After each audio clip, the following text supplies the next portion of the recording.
আমার যেহেতু ভাই নাই, আমি আমার জীবনে কখনোই ফুপু হতে পারবো না বা পারিনি। সেই ফুপুটা রাজ আমাকে জাতীয় ফুপু বানিয়ে দিয়েছে। মানে এটা আসলে অনেক অনেক বড় ব্যাপার। ফ্যামিলি গল্প দেখতে চায় বা ওয়েট করে ফ্যামিলি গল্পের জন্য।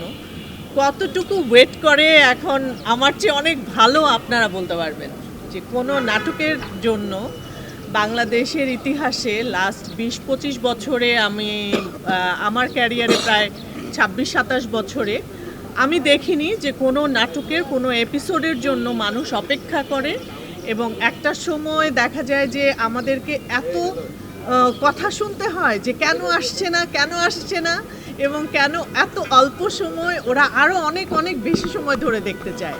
মানে এটা আসলে ভালো লাগার প্রতিফলন মানুষের ভেতরের, যে তারা এত অল্পতে তাদের মন ভরছে না, তারা মনে করছে যে এভরিডে দেখতে পারলে তাদের ভালো লাগবে।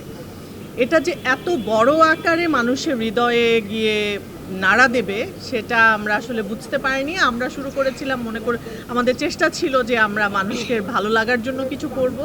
সেটা যে এত বেশি হয়ে যাবে ভালো লাগাটা, এটা আসলে আমরা আশা করিনি।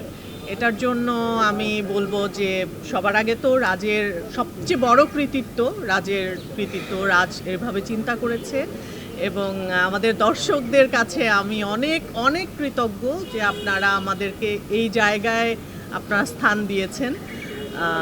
অনেক ভালো লাগাটা আসলে মানে আমি জানি না আর কখনো এই জায়গায় পৌঁছাতে পারবো কিনা বা এইরকমভাবে আপনাদেরকে নাড়া দিতে পারবো কিনা। আমার চরিত্রটা নিয়ে প্রথমত আমি বলবো যে প্রতিটি মানুষ আমাকে বলে যে ফুপুরা এরকম হয় বা হচ্ছে সবার যেন এরকম একটা ফুপু থাকে, এরকম একটা কমেন্ট আমি সবসময় পাই। আমার ফেসবুক ভরে যায়, সমস্ত কমেন্টে এরকম কমেন্ট পাই যে এরকম ফুপু যেন সব বাসায় থাকে, সবার জীবনে থাকে। তো আজকে একটা কথা বলি যে আমার যেহেতু ভাই নাই, আমি আমার জীবনে কখনোই ফুপু হতে পারবো না বা পারিনি। সেই ফুপুটা রাজ আমাকে জাতীয় ফুপু বানিয়ে দিয়েছে। মানে এটা আসলে অনেক অনেক বড় ব্যাপার।